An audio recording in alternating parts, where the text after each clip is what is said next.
Hello guys, कैसे हैं आप लोग। आज हम लोग विस्टास का first lesson the third level पे डिस्कस करेंगे, जिसके राइटर हैं जैक फिने। जैक फिने अमेरिकन राइटर हैं। इनके विषय में कहा जाता है कि इनकी जितनी भी कहानियाँ होती हैं वो साइंस बेस्ड होती हैं, एडवेंचर से भरी होती हैं। आज जो इस लेसन को लेकर के आए हैं विस्टास के फर्स्ट लेसन के रूप में, जिसका टाइटल है द थर्ड लेवल, यह भी एक एडवेंचरस कहानी है। प्यारे बच्चों, अगर हम मूवी पर थोड़ी चर्चा करें तो आपने हैरी पॉटर फिल्म देखी होगी जेके रॉलिंस का। तो आपने पाया होगा कि हैरी पॉटर में भी देखो, एक स्टेशन पर लोग जाते हैं और एक नई दुनिया में पहुंच जाते हैं। आपने जुमानजी मूवी देखी होगी। जुमानजी में भी देखिए गेम होता है और गेम में जैसे ही पासा इंड होते हैं, एक दूसरे से मिलते हैं, वे लोग किसी और वर्ल्ड में चले जाते हैं। आपने नार्निया मूवी देखी होगी, जिसमें एक छोटी लड़की कबोर्ड में प्रवेश करती है और पीछे देखती है तो वो दूसरी दुनिया में पहुंच जाती है। ऐसे ही रोमांच से भरा हुआ ये लेसन है थर्ड लेवल, जिसे जैक फिने ने लिखा है। Actually, this lesson, the third level, interweaves between fantasy and reality. The third level is a medium of escape for Charlie from the harsh realities of present life. Guys, अगर इस कहानी को हम देखें तो इस कहानी में chiefly 3 characters हैं. First, Charlie, whose age is 31. Second, his wife Louisa, and third, his psychiatrist friend Sam. Dear guys, Charlie जो इस कहानी का हीरो है, जो थर्ड लेवल तक जाता है, वास्तव में चार्ली अनेक बार अमेरिका के ग्रांड सेंट्रल स्टेशन पर अपने आप को भूल जाता है। वह सदैव स्वयं को वहाँ न्यू डोरवे और न्यू कॉरिडोर के पास पाता है।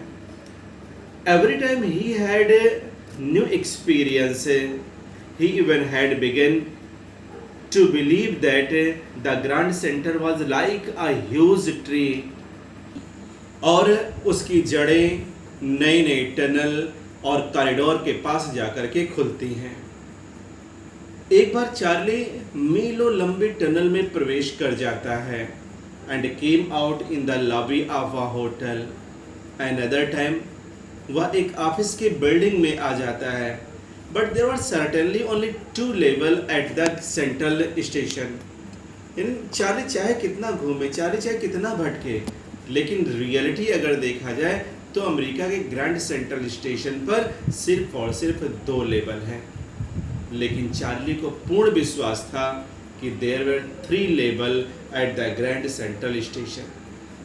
वो तब यह है कि ग्रैंड सेंट्रल स्टेशन पर हमेशा कुछ ना कुछ नया वर्क होता रहता है, इसलिए वो प्राय कंफ्यूज रहता है कि पिछली बार आए थे तो यहाँ क्या था, उसके पहले आए थे तो यहाँ क्या था।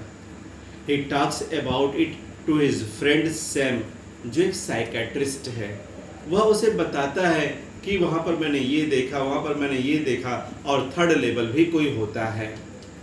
उसका साइकेट्रिस्ट मित्र सैम उसे समझाता है, उसे कहता है, dear Charlie, it is nothing but day dreaming. He explain that it was only an escape from his present life.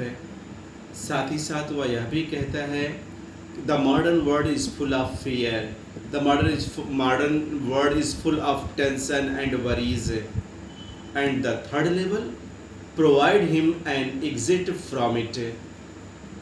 Charlie के अन्य जितने भी साथी रहते हैं सब सैम से सहमत होते हैं कि वास्तव में चार्ली वर्तमान वर्ल्ड से बहुत ज़्यादा परेशान है।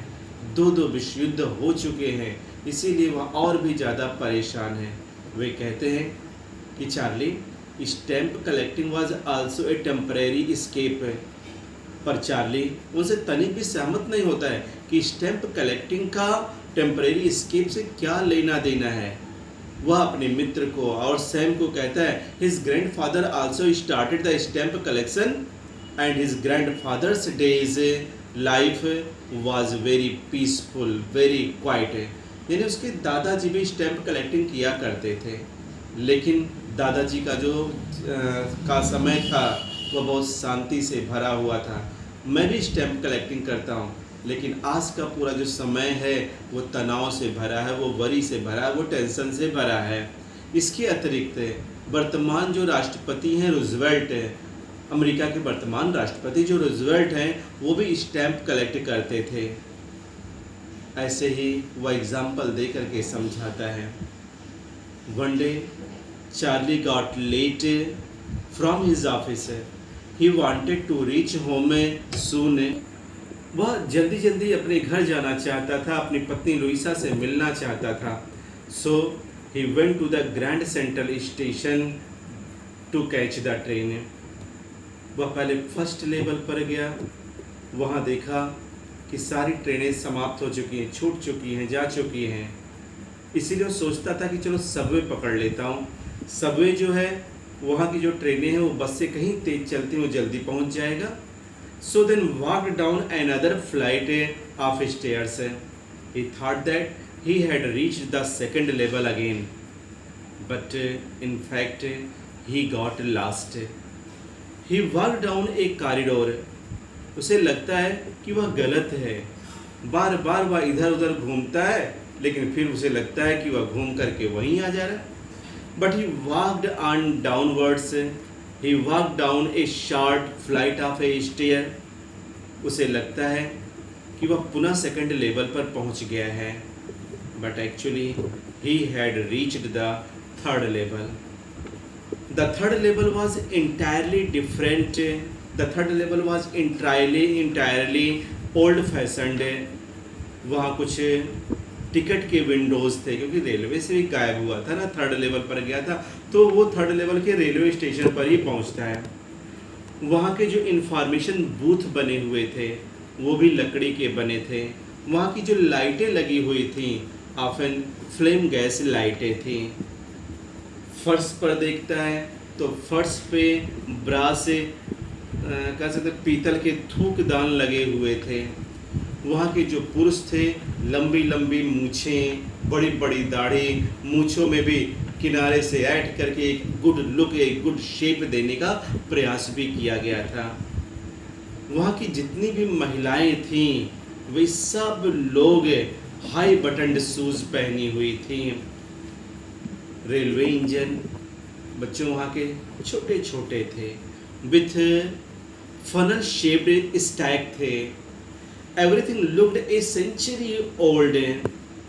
लेखक बहुत ही कंफ्यूज हो जाता है कि क्या वास्तव में मैं टाइम ट्रैवल कर चुका हूँ, और टाइम का अगर मैं टाइम ट्रैवल कर चुका हूँ तो टाइम पता भी तो चलना चाहिए कि आखिर मैं ट्रैवल करके कहाँ आया हूँ।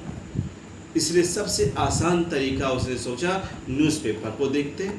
तो वह न्यूज़पेपर बॉय के पास गया और उससे एक पेपर मांगा। पेपर का नाम था द वर्ड, यानी कह भी सकते हैं कि उसकी नज़र सबसे पहले द न्यूज़पेपर पर, द वर्ड पर पड़ी। वह अखबार जो लगभग कह सकते हैं 19वीं शताब्दी के अंत में चला करते थे, 20वीं शताब्दी में पूरी तरीके से बंद हो चुके थे। आज द वर्ड नामक अखबार नहीं प्रकाशित होता था, बहुत पहले प्रकाशित हुआ करता था। तो उसने जब द वर्ड न्यूज़पेपर को देखा तो पूरी तरीके से आश्चर्यचकित हो गया, अवाक हो गया और श्योर हो गया कि निश्चित रूप से मैं किसी और सन में, किसी और शताब्दी में टाइम ट्रैवल करके आ चुका हूँ। लेखक उस अखबार को और भी ध्यान से देखता है, पढ़ता है, तो उस अखबार की जो लीड स्टोरी थी वो अमेरिका के प्रेसिडेंट क्लीवलैंड के विषय में छपी हुई थी। और ऊपर जब डेट पर वह नज़र डालता है तो उस पर डेट थी 11 जून 1894, और लेखक किस सन में था, लगभग 1950 यानी सेकेंड वर्ल्ड वार के बाद का है लेखक है। और न्यूज़पेपर में डेट की कब की थी, 11 जून 1894।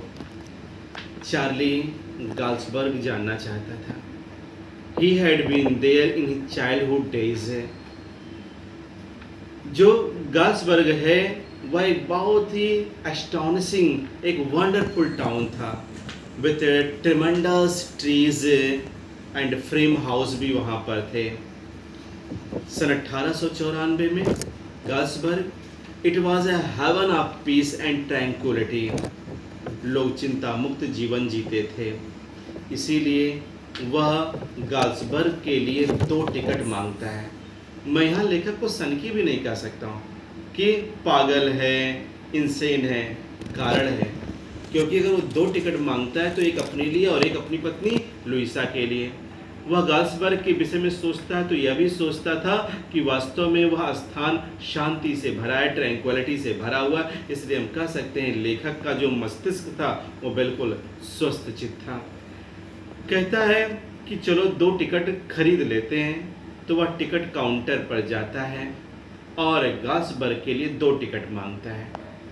And he paid the fair in modern note which were different from those in 1894। यानी वह वहाँ पर मॉडर्न नोट देता है, यानी वर्तमान का, जो उसके पॉकेट में थे। और टिकट काउंटर वाला जब उसको देखता है, उसके नोट को देखता है, तो उसको लगता है कि बिल्कुल हो ना हो नोट फेक है और चार्ली उसे धोखा देने का प्रयास कर रहा है। और वह कहता भी है चार्ली से कि देखो, अगर तुम मुझे धोखा देने का प्रयास कर रहे हो तो तुम अत्यधिक दूर तक नहीं जा सकते हो। और वह यानी टिकट काउंटर का जो मालिक होता है या टिकट सेलर जो होता है, वह चार्ली को अरेस्ट करवाने की धमकी देता है।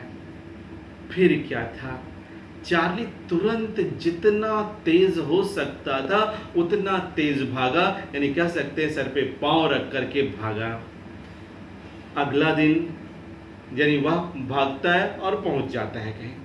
लेकिन अगले दिन चार्ली वो सारी चीज़ों को, सारे तथ्यों को याद रखता है कि अगर उसे भागना पड़ा है तो सिर्फ और सिर्फ अपने आधुनिक पैसों के कारण।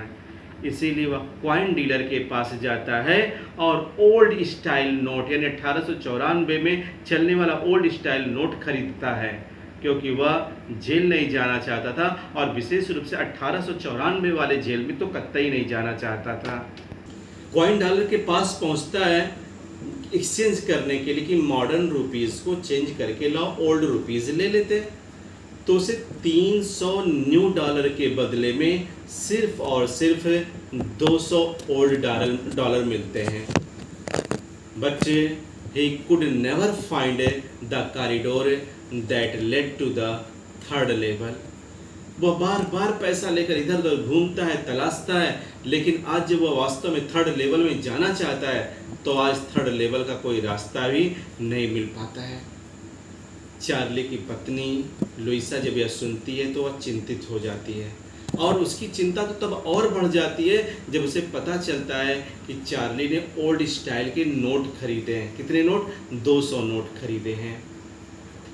ऐसे ही चार्ली जब भी समय मिलता है वह ग्रैंड सेंट्रल स्टेशन पर जाता है, 3rd लेवल तलाशता है, लेकिन उसे 3rd लेवल फिर कभी नहीं मिलता है। One day among his grandfather's collecting of first day cover, he discovered an envelope।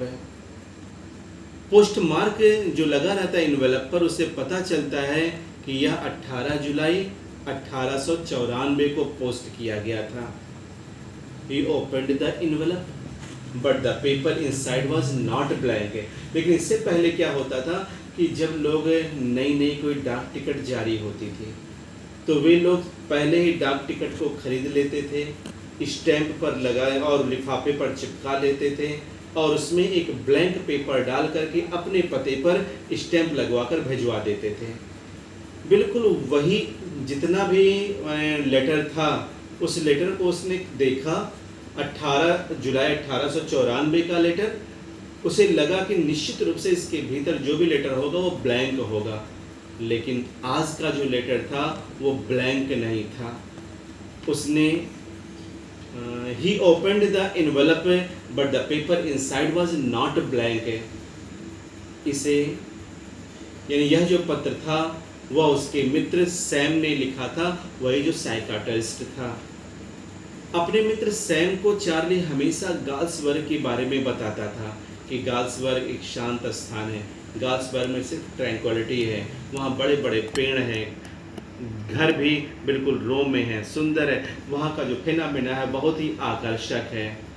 He had already gone there Sam Charlie को थर्ड लेवल की खोज करने और सन 1894 में गाल्सबर्ग में आकर के मिलने के लिए प्रेरित करता है कि मित्र, मैं तो यहाँ पहुँच चुका हूँ, तुम भी जल्दी से जल्दी थर्ड लेवल को तलाशो और गाल्सबर्ग में आ जाओ।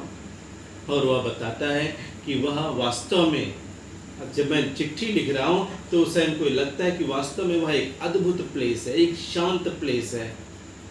तब चार्ली को पूरी तरीके से ज्ञान हो जाता है, क्लियर भी हो जाता है कि वास्तव में उसका मित्र सैम गाल्सबर्ग पहुंच चुका है। और भी उसने पता किया तो पता करता है कि उसका मित्र अभी कल ही $800 की ओल्ड करेंसी लिया है। तो उसका यकीन और भी पक्का हो जाता है, क्योंकि उसे लगता है कि सैम अब वहीं इस्टेब्लिश्ड हो गया है, सैम ने अपना बिजनेस वहाँ पर शुरू कर लिया है और गाल्सबर्ग में भी रहने लगा है। क्योंकि वह हमेशा वहीं जाने की इच्छा करता था, वहीं रहने की इच्छा करता था। और वास्तव में उसका मित्र जो साइकियाट्रिस्ट है वो गाल्सबर्ग पहुँच चुका है और अपनी एक अच्छी ज़िंदगी वहाँ शुरू करता है। यहीं पर बेटा ये कहानी समाप्त हो जाती है। तो अगले वीडियो में हम लोग इसका लाइन बाय लाइन एक्सप्लेनेशन देखेंगे। ये इसकी एक हल्की समरी थी, आप समरी को 2-3 बार सुन लेना, क्योंकि जब लेसन पढ़ोगे तो आपको लेसन थोड़ा बोर करेगा, लेकिन इसकी जो स्टोरी है बहुत ही शानदार है, एडवेंचर से भरी हुई है। Bye, good night.